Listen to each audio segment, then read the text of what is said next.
Oi, galera! Bem-vindos ao curso online do Preparatório para o TOEFL IBT. Meu nome é Carol e eu vou dar início à primeira aula com vocês. Primeiro, eu gostaria de explicar para vocês o que é o TOEFL IBT e para que ele serve.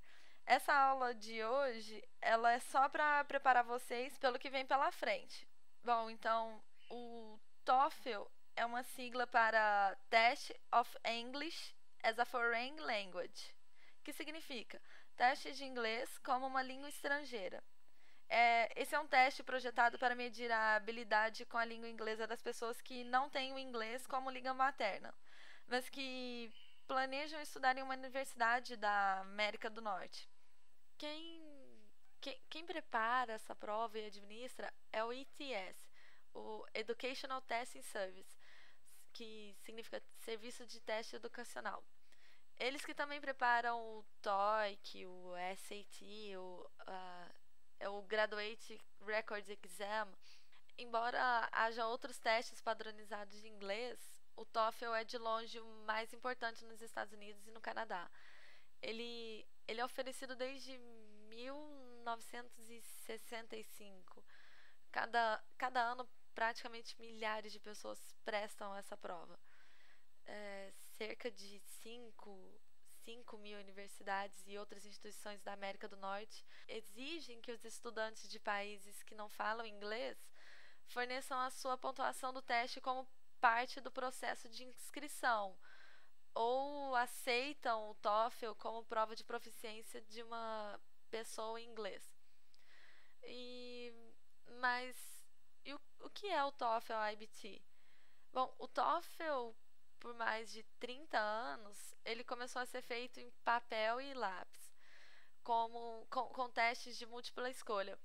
Mas em 1998, teve uma versão para computador que foi disponível em muitas partes do mundo.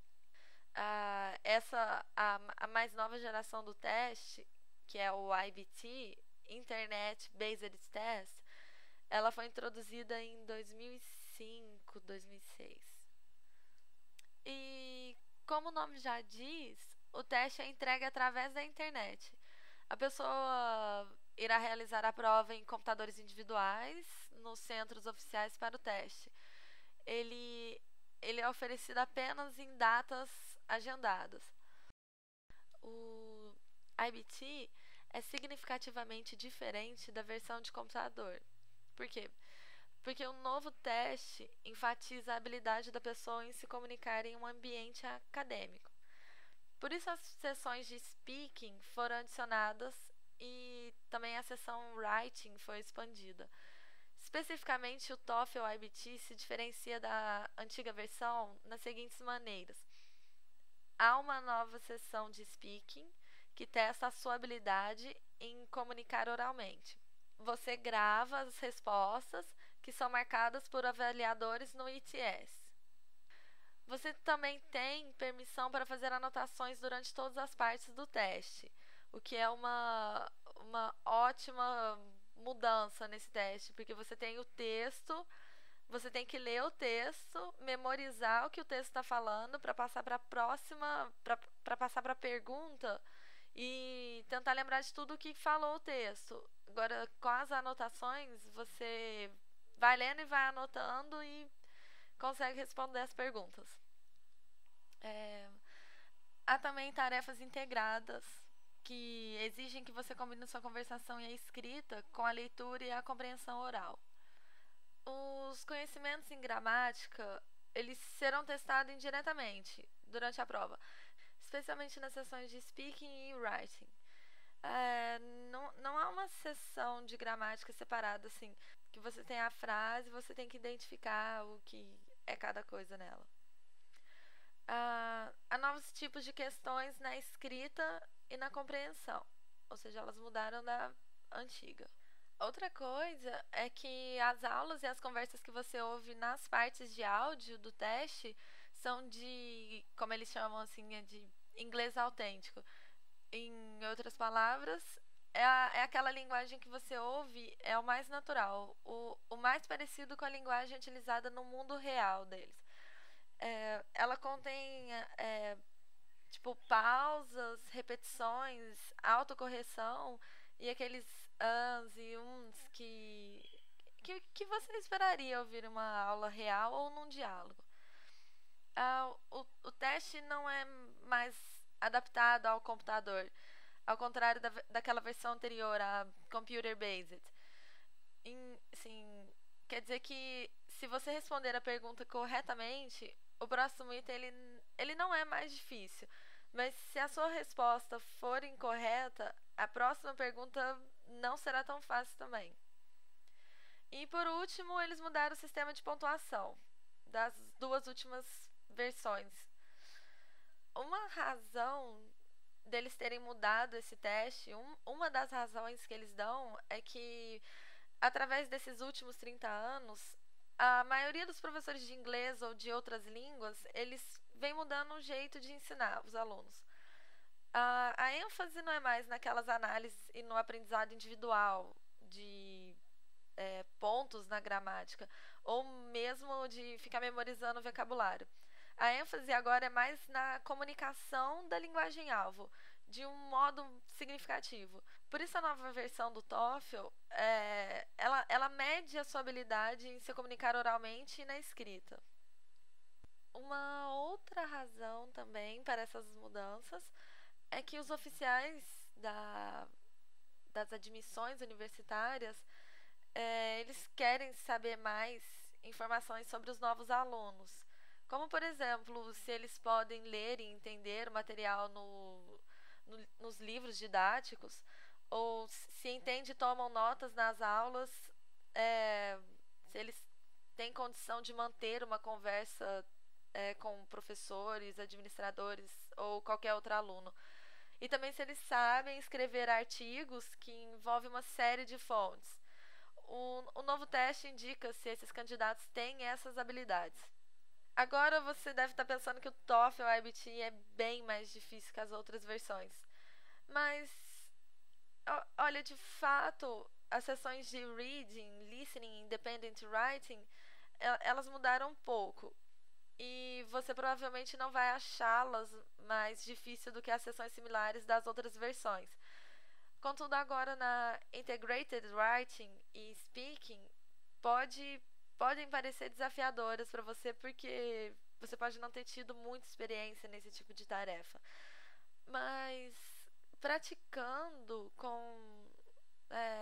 através dessas aulas, que são baseadas no livro The Complete Guide to the TOEFL, o IBT Edition, você deverá se sentir bem mais confortável e confiante na hora de fazer a prova.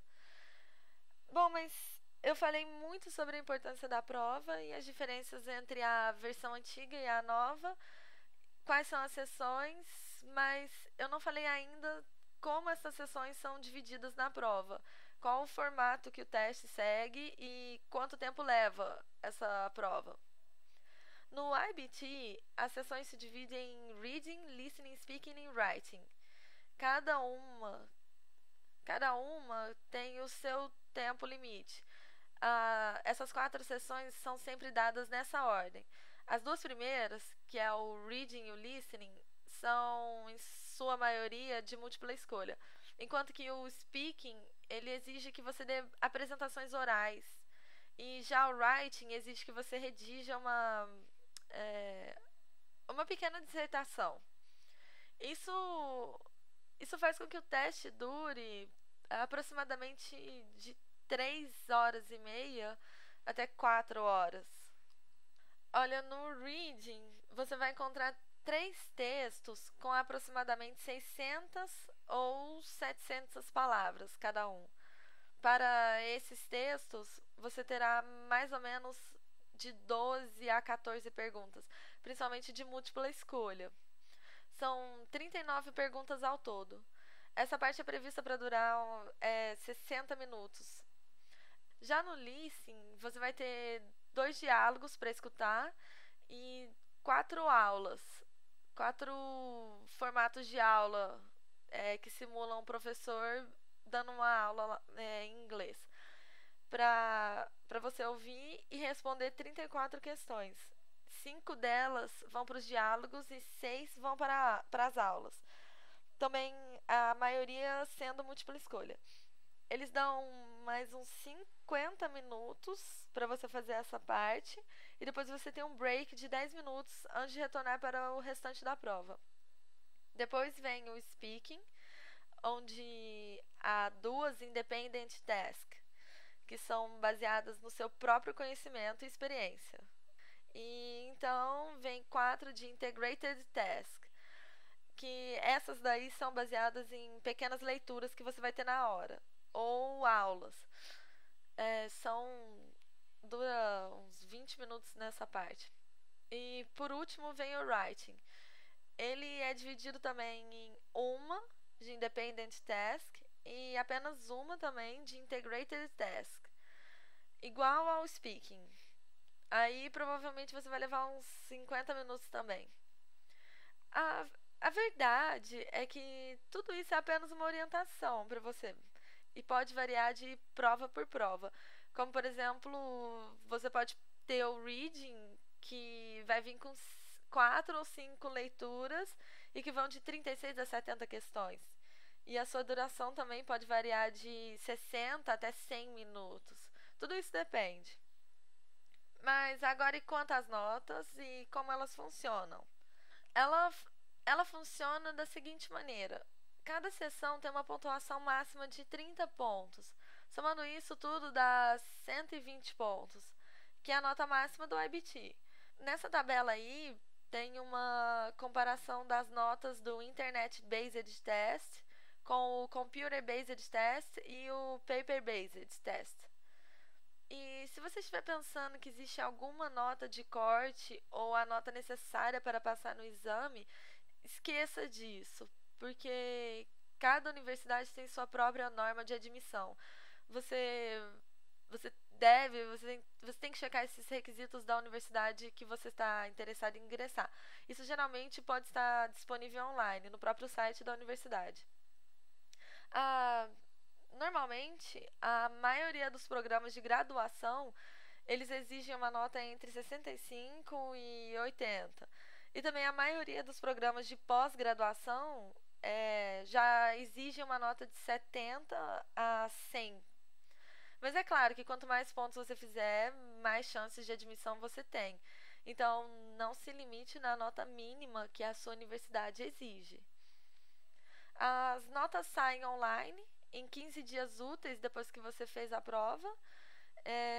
Você também vai receber por carta uma notificação das suas notas depois disso, o que também possibilita que os escritórios lá de admissão da universidade que você quer ingressar, eles também podem recebê-las por correspondência ou online.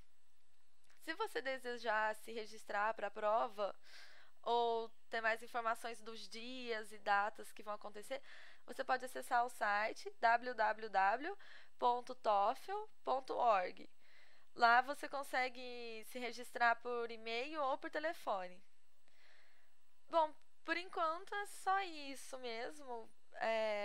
Apenas passar para vocês terem uma noção de como que serão as próximas aulas, do que a gente vai focar mais e o que é mais importante já saber. Qualquer dúvida é só perguntar. E também, próxima aula, eu vou passar, são umas 10 dicas de como você deve estudar e se preparar para o TOEFL. São ótimas dicas que ajudam bastante. Então, é isso. Até a próxima aula e bons estudos. Até mais.